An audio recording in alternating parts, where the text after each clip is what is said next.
আরেকজনের জমি আপনি খণ্ডন করে নিয়ে আসছেন, প্রতি বছর কোদাল দিয়ে আপনি জমি কাটেন আরেকজনের, এটা কি হালাল? এই কথা বলেন।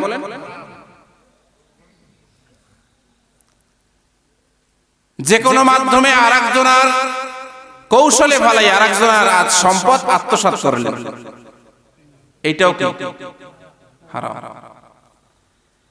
জীবনের প্রত্যেকটা কাজ হবে আল্লাহর বিধান, রাসূলের সুন্নাহ তরিকায় হালাল কায়দায় করতে হবে। যদি হালাল কায়দায় আমাদের কাজ না হয়, দুনিয়ায় আমরা শান্তি পাবো না, পরকালে আল্লাহর জান্নাত পাবো না। এই জন্য জীবনের প্রত্যেকটা কাজ হবে হালাল কায়দায়। এই কথা বলেন। আমাদের এই দেশে যে বিয়া শাদী হয়, বিয়া শাদীতে আমাদের কি আল্লাহ তাআলার বিধান নাই? হ্যাঁ, সেইখানে আমরা মানি না। আমাদের মুসলমানিত্ব শুধু মসজিদ, মাদ্রাসা, দোয়া দুরূদ পড়া, মিলাদ কিয়াম করা, এইটাই মুসলমানি আমরা মনে করি। মুসলমানিত্ব প্রত্যেকটা জায়গায় জায়গায় মুসলমানিত্ব আছে, ঠিক কিনা? মুসলমানের প্রত্যেকটা কাজ আল্লাহর বিধান, রাসূলের সুন্নাহ তরিকায় হবে। এর বাইরে কোন কাজ, প্রত্যেকটা কাজ যখন আপনি যাবেন কাজ করতে, তখন বিজ্ঞ ওলামায়ে কেরামের কাছে জিজ্ঞাসা করবেন যে এই কাজটা ইসলামের বিধান অনুসারে কিভাবে হবে আমাকে বলে দেন। কিন্তু আমরা ওলামায়ে কেরামের কাছে যাই না। যাই কখন? রমজান আসলে ইমাম সাহেব হুজুর মসজিদে ঘরে একটু মিলাদ পড়ান লাগবে, ইফতারি ই করি, আমরা একটু রোজা খোলাই, হুজুর লন দোয়া পড়ান লাগবে। বাপ মারা গেছে, হুজুর জানাজা পড়ান লাগবে। হ্যাঁ, মেয়ে বিয়ে দেব, মেয়েটার সরা পড়ান লাগবে, চলেন। এছাড়া আমরা ওলামায়ে কেরামের কি করি না, ডাকি না, দাম দেই না। ওলামায়ে কেরামকে জন্ম থেকে মৃত্যু পর্যন্ত সর্ব জায়গায়, সর্ব অবস্থায়, সর্বখানে ডাকতে হবে। মুসলমান হিসাবে আমার প্রত্যেকটা কাজ ওলামায়ে কেরামের পরামর্শ অনুযায়ী হবে। পারবেন ইনশাআল্লাহ? হ্যাঁ। এরপরে আসেন হালাল খাইলে, হালাল খাদ্য যদি গ্রহণ করেন ইবাদতে বরকত পাইবেন। সুবহানাল্লাহ। ইবাদতে কি পাবেন? আর যদি হারাম খান, মসজিদে গিয়া গুনবেন যে কয়টা ফ্যান, কয়টা লাইট, কয়টা জালনা, কারণ হারাম উদাসীন, ইবাদতে খুশু নাই। হারাম ভিতরে মসজিদে গিয়ে ইমাম সাহেবের দোষ খোঁজে, ইমাম সাহেব কি করে, মুয়াজ্জিন সাহেব কি করে, কারণ তার ভিতরে ঢুকছে কি হারাম। যে কারণে এই সমস্ত জায়গায় সে গেলেই উল্ফট আচরণ।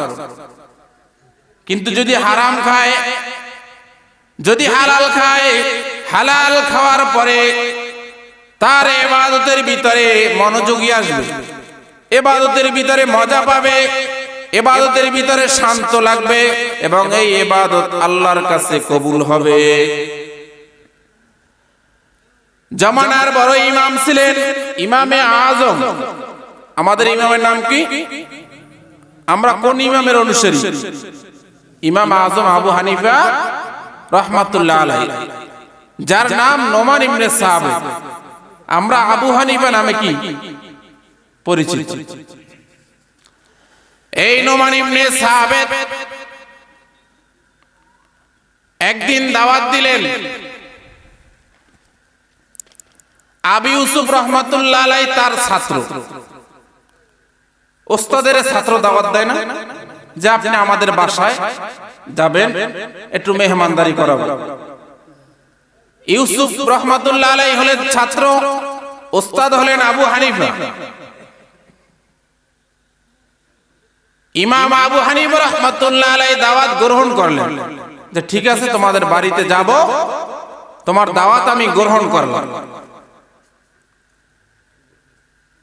যথাক্রমে নিয়ম অনুসারে একদিন আবু হানিফা রাহমাতুল্লাহ আলাইহি ইউসুফ রাহমাতুল্লাহ আলাইহির বাসায় গেছেন।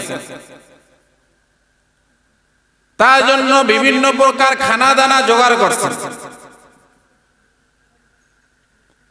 যখনই খানার দস্তরখানে বসছেন, 3-4 জনের খানা একজনে খাইয়ে ফেলেছে। অথচ সুন্নত হচ্ছে পুরো পেটকে 3 ভাগ করা। কয় ভাগ? 3 ভাগ। 1 ভাগ পানি, 1 ভাগ খাবার, আর 1 ভাগ ড্রিঙ্কস, কোকা কোলা, এগুলো কি তাই খালি। কিন্তু আমরা কি করি? হ্যাঁ, কায়দা মতো করি, ঠিক না? ভালো খাওয়া হইলে তো অবস্থা খুব খারাপ। জায়গা থেকে উঠতে পারি না। আর একজনের বিয়াইরে ডাক দিয়া কয়, বিয়াই একটু ধরেন, ঠিক না? কিন্তু রাসূলের সুন্নাহ হচ্ছে পেটকে 3 ভাগ করা। কয় ভাগ? 1 ভাগে পানি থাকবে, 1 ভাগে খাবার থাকবে, 1 ভাগ খালি থাকবে। ইমাম আজম আবু হানিফা রাহমাতুল্লাহ আলাইহি তিনি 3-4 জনের খানা একলাই খেয়ে ফেলছেন। অথচ জমানার বড় কথা বলেন, বড় ইমাম এবং তাবি, আল্লাহর রাসূলের পর সাহাবায়ে কেরাম, সাহাবায়ে কেরামের পরই হচ্ছে ইমাম আবু হানিফা। তাহলে 3 নম্বর স্তর আবু হানিফা রাহমাতুল্লাহ আলাইহি সাহাবায়ে কেরামকে দেখছে, সাহাবায়ে কেরাম রাসূলের দিদার পেয়েছে। সুবহানাল্লাহ। তিনি কি আল্লাহর রাসূলের সুন্নাহ অনুসরণ করবে না? অবশ্যই করবে। এরপরে তিনি খানা খাইলেন। খানা খাওয়ার পরে যখন ভিতরে পাত্র নেছে, তখন আবু ইউসুফ রাহমাতুল্লাহ আলাইহি এর মেয়েরা ডাক দিয়া বলে, আপনার ওস্তাদের বহুত প্রশংসা শুনছি, কিন্তু এদিন নিয়ে আসছেন কি? 3-4 জনের খানা একলা খেয়ে ফেলছে। আবু ইউসুফ রাহমাতুল্লাহ আলাইহি বললেন, চুপ থাকো তোমরা, এর ভিতরে কোনো হিকমা আছে, কোন কৌশল আছে। জামানার বড় ওলি, এই জামানার বড় ইমাম আবু ইউসুফ রাহমাতুল্লাহ আলাইহি ডাক দিয়া বললেন, চুপ থাকো তোমরা, তার তাহাজ্জুদের জন্য একটা মশকের ভিতরে, পাত্রের ভিতরে পানি রাখো। রাত্রে বেলা যখন তাহাজ্জুদে উঠবে তখন তার ওযুর দরকার হবে। কথা অনুসারে মেয়েরা পাত্রের ভিতরে পানি রাখছে। রাত্রে বেলা ইমাম আজম আবু হানিফা রাহমাতুল্লাহ আলাইহি ঘুমাই গেলেন। ঘুমান থেকে যখন উঠলেন, মেয়েরা দেখতেছে যে এই জায়গায় পানি রাখছে সেই জায়গায় পানি, পানির জায়গায় পানি পড়ে আসছে। ইমাম আজম 10টা পর্যন্ত ঘুমাইতেছে।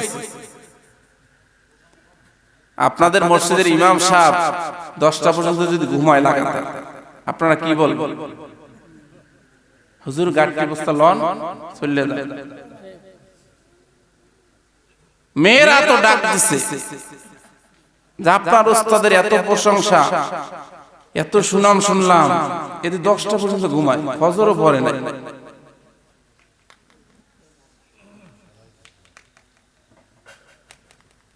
সকালবেলা উঠে ইমাম আজম আবু হানিফা রাহমাতুল্লাহ আলাইহি ছাত্রকে বলে তিনি রওনা হলেন।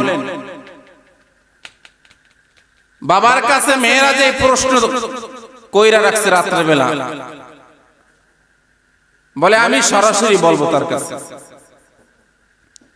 ইমাম আজম আবু হানিফা রাহমাতুল্লাহ আলাইহি রওনা হলেন। আবু ইউসুফ রাহমাতুল্লাহ আলাইহি ডাক দিয়া বললেন, হযরত আমার মেয়েদের কিছু প্রশ্ন আছে আপনার কাছে। 1 নাম্বার প্রশ্ন, আল্লাহর রাসূলের সুন্নাহ হলো পেটকে 3 ভাগ করা। 1 ভাগে পানি, 1 ভাগে খাবার, 1 ভাগ খালি থাকবে। কিন্তু আপনি ৩-৪ জনের খানা একসাথে একা খেয়ে ফেললেন। এটা কি রাসূলের সুন্নাহর বিরোধী হয় নাই? বলে হ্যাঁ হইছে। রাত্রে বেলা আমার মেয়েরা পাত্রে পানি রাখছে, আপনি ওযু করে তাহাজ্জুদ পড়বেন, তাও পড়লেন না। 10টা পর্যন্ত ঘুমাইলেন। মেয়েরা বলছে হুজুর তো ফজরের নামাজই পড়ে নাই, সে নাকি জমানার সবচেয়ে বড় ইমাম।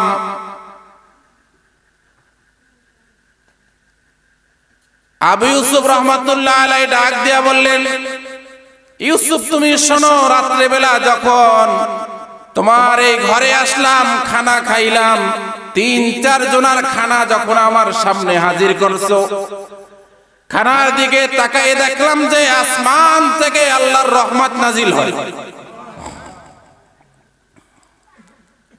খানার ভিতরে আল্লাহর বিশেষ রহমত নাজিল হইতেছে।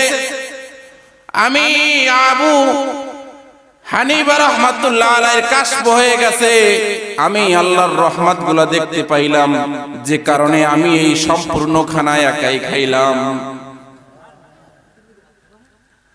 আমি জানি পেটকে 3 ভাগ করা সুন্নাত, কিন্তু আমি সুন্নাতটা তরক করলে আমার কিছু হবে না, সুন্নাতের বরখেলাপ হবে, কিন্তু এই হালাল খানা আমি আর কবে পাব? এই জন্য 3-4 জনের খানা একা খাইছে। খানা খেয়ে যখন রাত্রে বেলা ঘুমাই গেলাম, ঘুমের ঘরে আমার কাশফ খুলে গেছে। আমি একটা আয়াত ধারা 100 মাসআলা বের করছি। মাসআলা বের করতে করতে আমার তাহাজ্জুদে রক্ত হয়ে গেছে। তাহাজ্জুদে রক্ত হয়ে গেছে। আমি এশারের ওযু করে যখন খানা খেয়ে শুইলাম, আমি কিন্তু ঘুমাই নাই। এই খানা খাওয়ার পর আমার অন্তর এত সুন্দর হয়েছে, আল্লাহর রহমত এত আসছে। এক আয়াত ধারে 100 মাসআলা বের করছি। 100 মাসআলা বের করতে করতে তাহাজ্জুদে রক্ত হয়ে গেছে। আমার ওযু তো আছে, ঘুমায় নাই, ঘুমাইছে। এই জন্য ইমাম আবু হানিফা রাহমাতুল্লাহ আলাইহি 40 বছর এশারের ওযু দ্বারা ফজরের নামাজ পড়ছে। সুবহানাল্লাহ, আস্তে কইলেন। আপনি পারবেন, আমি পারব? হ্যাঁ, এশারের ওযু দ্বারা ফজরের নামাজ পড়ছে কত বছর?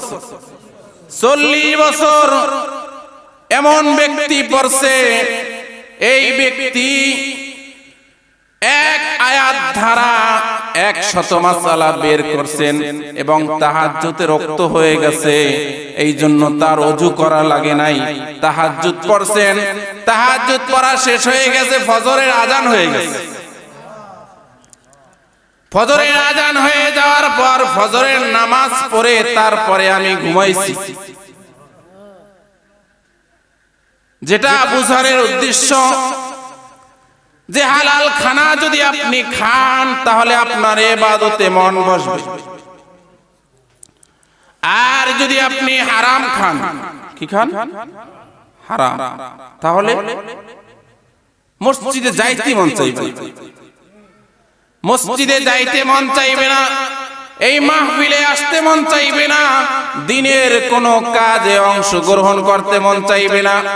কারণ হালাল হারাম, যার ভিতরে হারাম ঢুকছে সে ব্যক্তি, তার কাছে দিনের কোনো কাজ, ইসলামের কোনো কাজ, দিনী কোনো পরিবেশ, দিনী কোনো আয়োজন, মাহফিল তার কাছে ভালো লাগে না। তাকে যদি দাওয়াত দেওয়া হয় কনসার্টে, যেখানে নর্তকী নাচে, যেই জায়গায় নর্তকী নাচে, সেখানে যদি তাকে দাওয়াত দেওয়া হয়, দাওয়াত ছাড়াই অগ্রিম গিয়ে বসে থাকবে। কারণ তার ভিতরে ঢুকছে কি? হ্যাঁ, কথা বলে হারাম। এই জন্য হারাম হারাম আমাদের জীবনকে ধ্বংস করবে, আর হালাল আমাদের জীবনকে জীবিত করবে। এই সমাজে যারা হারাম খায়, হারামের মাধ্যমে যাদের জীবন গঠিত, এই ব্যক্তিগুলার বাহ্যিক দৃষ্টিতে যদিও ভালো দেখায়, ভিতরে দেখবেন আগুন। ঘরে গিয়ে দেখবেন স্ত্রী কথা শোনে না, ছেলে কথা শোনে না। ছেলেরে কয় ডাইনে যাও, ও যায় বাই। মসজিদে যাইতে কয়, ও যায় মন্দিরে। কথা বলে পিছনে কি হারাম। এই সমাজে যত সুদখোর আছে, যত হারামখোর আছে, ঘুষখোর আছে, ওদের ফ্যামিলিতে গিয়ে দেখেন এইটাই বাস্তব রূপ। টাকা বাহ্যিক দৃষ্টিতে দেখা যায়, কিন্তু টাকাই শান্তি নয়।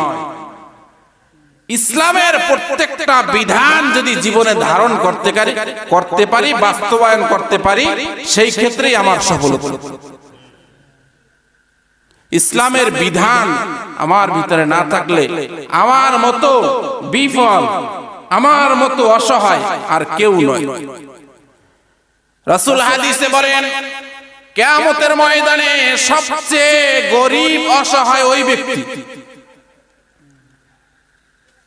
যে নেক না নিয়া, আল্লাহর বিধান না মেনে কবরে যাবে। সেই ব্যক্তির মতো অসহায় ওই কবরে আর কেউ হবে না। এই জন্য নেক আমল করা দরকার আছে কি নাই? এই কথা বলেন, নেক আমল দরকার আছে। এখন মাসটা কি মাস? শাবান মাস। এক মুরব্বী বলছে মাঘ মাস। ঠিক আছে, আপনারই তাও, কিন্তু মুসলমান হিসাবে আমি শুরুতেই বলছি, মুসলমান হিসাবে মুসলমানের মাস হবে শাবান মাস। এবং আরবি মাসের গণনা, এটা হিসাব রাখা ফরজ, ফরজে কিফায়া। জানেন, আরবি মাসের হিসাব রাখা, বাংলা যদি নাও রাখেন, ইংরেজি যদি নাও রাখেন, কিচ্ছু হবে না। আরবির হিসাব যদি না রাখে অত্র এলাকায় কেউ, সবাই গুনাহগার হবে। নাউজুবিল্লাহ। এজন্য এলাকায় যারা উলামায়ে কেরাম আছে, মসজিদের ইমাম আছে, তাদেরকে সর্বদা ধন্যবাদ দেওয়া দরকার আপনাদের, যে তারা এই জিনিসগুলো, আমাদের কাজগুলো তারা করে। অথচ আমরা বসে থাকি ওই মুয়াজ্জিন ইমাম সাহেবের পিছনে। ইমাম কি করে? ইমাম কি জোরে আড়ে না আস্তে আড়ে? কোন দিকে যায়? হ্যাঁ, কথা বলেন, কথা বলেন আপনারা। হ্যাঁ,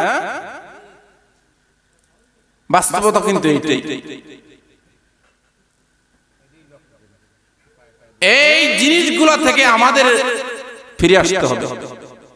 উলামায়ে কেরাম, ইমাম মুয়াজ্জিন যারা আছে, তাদেরকে সামনে রাখতে হবে।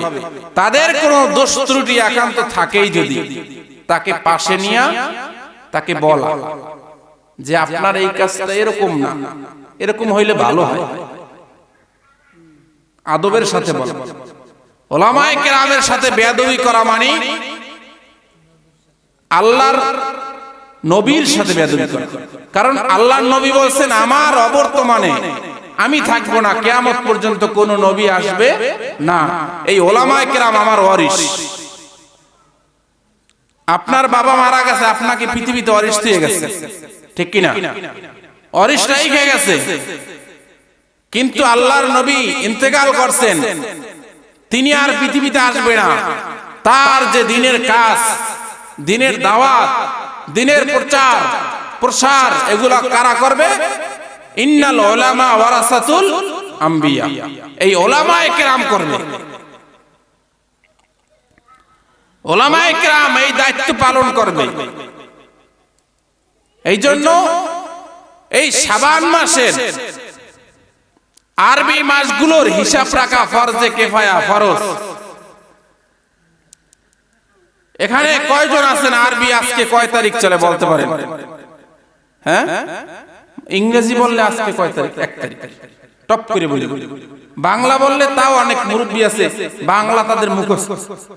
আরবি জিগাইতে গেলে তখন কি বলবে? নামই জানে না। আরবি 12 মাস নামই জানে না। অথচ এই আরবি 12 মাস এটা দিয়েছেন কে? আল্লাহ। ইন্না ইদ্দাতাশ শুহুর 12।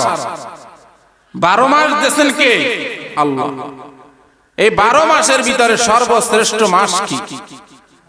রমজান মাস। রমজান মাস আমাদের সামনে আগত, রমজান মাস আগত। এই রমজান মাসকে উপলক্ষে, রমজান মাস উপলক্ষে পৃথিবীর যে বাজারগুলো আছে তারা এখন সুসজ্জিত হচ্ছে, রমজানকে স্বাগত জানিয়ে সুসজ্জিত হচ্ছে। তারা রমজানকে শুভেচ্ছা জানাচ্ছে কিভাবে? আরব বিশ্বে তারা শুভেচ্ছা জানাচ্ছে এইভাবে যে রমজানে যেই সমস্ত জিনিস মানুষের প্রয়োজন, রোজাদারের প্রয়োজন, 5 টাকাকে, 5 টাকার একটা জিনিসকে তারা 2.5 টাকা করতেছে। আর আমাদের এই সোনার দেশে 5 টাকার একটা জিনিসকে 10 টাকা করতেছে। তারা রমজানের সম্মানার্থে অর্ধেক কমাই দিয়েছে, আর আমরা রমজানের আগমন উপলক্ষে অর্ধেক বাড়াই দিয়েছি। এই তো 2-1 দিন আগে একটা নিউজ পড়ছি, কয়েকটা গ্রুপ বাংলাদেশে, আকিস, বসুন্ধরা, এরকম কয়েকটা গ্রুপ মিলে 600 জাহাজ সাগরে ল্যান্ড করছে, সাগরে ভাসমান রাখছে। পাশে আইসা টার্মিনালে নোংর করে না কেন? তারা বাংলাদেশে বুঝাইবে যে এই এই জিনিসের সংকট, দাম বাড়াই দেয়। অথচ 600 জাহাজ, আপনি চিন্তা করেন, 600 জাহাজ তারা সিন্ডিকেট কইরা সাগরের ভিতরে ভাসাই রাখছে। সিন্ডিকেট কইরা বাজার দখল করবে, বড় একটা অ্যামাউন্ট তারা হাতিয়ে নেবে। আর ওইসব বিশ্বে কি করতেছে? আরব বিশ্বে রমজানকে স্বাগত জানিয়ে তারা আসল মুসলমানের পরিচয় দিতেছে। এই জন্য আমরা যারা মুসলমান আছি, আমাদের যে যে অবস্থা থেকে রমজানকে স্বাগত জানিয়ে প্রত্যেকের কাছ থেকে, আমাদের অধীনস্থ কোনো লোক থাকলে তাদের ডিউটি যদি থাকে 8 ঘন্টা, সেখান থেকে 5 ঘন্টা করে, কারণ ওই ব্যক্তি রোজাদার, রোজা রাখবে। রমজানকে সম্মান করে, তাকে সম্মান করা, তার ডিউটি কমাই দেওয়া মানে রমজানকে সম্মান করা। রমজান ছাড়া কি 5 ঘন্টা করবে সে? কিন্তু রমজানে সে ক্লান্ত থাকবে, তার অবস্থা ভালো থাকবে না, এই জন্য তাকে কমাই দেওয়া, রমজানকে সম্মান করা। আর এই যে মাসটা চলতেছে, রমজানের আগের মাস কি মাস? শাবান মাস। শাবান মাসে আল্লাহ রাসূল সাল্লাল্লাহু আলাইহি সাল্লাম এই মাসে সবচেয়ে বেশি রোজা রাখতেন। সুবহানাল্লাহ। কারণ এই মাসে আমাদের মানুষের আমলগুলো আল্লাহর কাছে উত্তোলন করা হয়। সুবহানাল্লাহ। আল্লাহ রাসূল সাল্লাল্লাহু আলাইহি সাল্লামকে জিজ্ঞেস করছেন যে নবী, এই মাসে এত রোজা রাখেন কেন? বলে, এই মাসে আমি এত রোজা রাখি এজন্য যে আমার আমলনামা, আমার কাজগুলা রোজা অবস্থায় আল্লাহর কাছে উত্তোলন হয়ে যায়। সুবহানাল্লাহ কইবেন না? আমার রোজা অবস্থায় যেন আমার কাজগুলো আল্লাহর কাছে উত্তোলন করা হয়, তখন আল্লাহ দেখবে যে আমার এই বান্দা রোজা অবস্থায় তার আমলগুলো দেখতেছি, কোন ভুল ত্রুটি থাকলেও, যদিও নবীরা মাসুম, আমাদের কথা বলছি, আমাদেরটা যদি আল্লাহর কাছে উঠায়, রোজা অবস্থায় যদি থাকি আমরা, তখন যদি আল্লাহর কাছে আল্লাহ দেখেন যে এই বান্দা রোজা রাখা অবস্থায় তার আমলনামা আমার কাছে দেখাইছো, যদিও কোনো ভুল ত্রুটি থাকে নিজ গুণে ক্ষমা করে দেবে। সুবহানাল্লাহ। এই জন্য আমরা এই মাসে আগামী মঙ্গলবারে দিবগত রাত্রে কি হবে? শবে বরাত, লাইলাতু নিসফে মিন শাবান। তাই এই রাতে, বিশেষ করে এই রাত্রে সাহারি খেয়ে আমরা কি রাখবো? রোজা রাখবো। কারণ এই মাসে আমরা যে যে সময় পারি, পুরো মাসেও যদি পারি রোজা রাখবো, যদি একটা পারি একটা রাখবো, বাধ্যবাধকতা নাই যে আপনাকে এই মাসে রোজা রাখতেই হবে। তবে এর পরের মাসে যে রোজা আসতেছে, এইটা একটা রাখলাম, একটা রাখলাম না, হ্যাঁ, আমার গ্যাস্ট্রিক, খাইতে পারি না, চলতে পারি না, হ্যাঁ, কত অজুহাতে আমরা রোজা ছেড়ে দেই, ঠিক কিনা? কিন্তু আল্লাহর দরবারে অজুহাত চলবে? হ্যাঁ, আবার কিছু লোক আছে পর্দা করে, কি করে? রমজান আসলে পর্দা করে, সারা বছর কি করে নাই? পর্দা করে নাই, রমজান আসলে তারা পর্দা করে। আল্লাহ তাআলা এদেরকে হেদায়েত দান করুন। তাহলে এই পবিত্র মাসে, মাহে রমজানে একটি রোজাও কি ছাড়া যাবে? ইচ্ছাকৃতভাবে একটি রোজাও ছাড়া যাবে?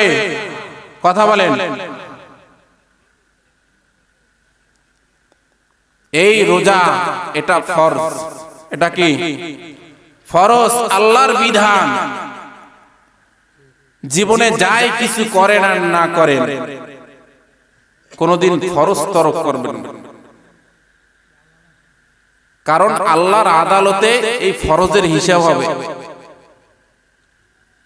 এরপরে যদি পারেন সুন্নাত পড়বেন, কিন্তু কোনদিন ফরজ বাদ দেওয়া যাবে না। ফরজ যদি ঠিক পায় আল্লাহ তাআলা মাফ করে দেবেন। ফরজ যদি বাজে, তখন যদি আমরা এর পাশাপাশি সুন্নাত করি, নফল করি, ফরজের ভিতরে ঘাটতি হলে এই সুন্নাত দ্বারা ওই ঘাটতি পূরণ করব। এজন্য সুন্নাত পড়ার দরকার আছে কি নাই? নফল ইবাদত বেশি বেশি করা দরকার। এখানে যারা আমরা উপস্থিত আছি আজকের এই মাহফিলে, আমরা একদম শুরুর বয়সে কে কয়দিন নামাজ পড়ছি আর পড়ি নাই? একটু হিসাব মিলাই। যখন যৌবন টকভক করে তখন তো আর মসজিদের দিকে তাকাইও না। এখন সে না বুড়ো হইছি, হ্যাঁ, চামড়া ঢিল হইছে, আল্লাহর সাথে মিল হইছে, ঠিক না? চামড়া যখন টাইট, আল্লাহর সাথে করছি ফাইট। চামড়া এখন ঢিল, আল্লাহর সাথে করছি মিল। অথচ এই শেষ বয়সের হিসাব আল্লাহ আপনাকে নিবেন না, শুরুর বয়সের হিসাব নেবেন না, মাঝখানের যৌবনের হিসাব আল্লাহর আদালতে দিতে হবে। তাহলে আমাদের যৌবনে করা দরকার, আমাদের কাজগুলো কি করা দরকার যৌবনে, কিন্তু করতে পারি নাই। এখন কি উপায় আছে? তাওবা, কি তাওবা করা দরকার। আমাদের কি করা দরকার? তাওবা। তাওবা করে আল্লাহর কাছে ফিরে আসা দরকার, যে রব, পিছনে যা কিছু করছি আমি এখন তওবা করছি, যে আল্লাহ পিছনের সমস্ত গুনাহ মাফ করে দাও। ভবিষ্যতে যতদিন তুমি বাঁচাই রাখবা, আর কোনদিন তোমার বিধানের বিপরীতে যাব না। পারবো ইনশাআল্লাহ? হ্যাঁ। আজকের প্রধান অতিথির মোনাজাতের মাধ্যমে আপনারা সকলেই খাঁটি তওবা করে নিজের পাপের দিকে তাকাইয়া, যে রব, ইচ্ছায় অনিচ্ছায়, প্রকাশ্যে গোপনে, ছোট বড় যত গুনাহ করছি ক্ষমা করে দাও। যতদিন বাঁচাই রাখবো আপনার বিধানের বিপরীতে যাব। পারা যাবে ইনশাআল্লাহ?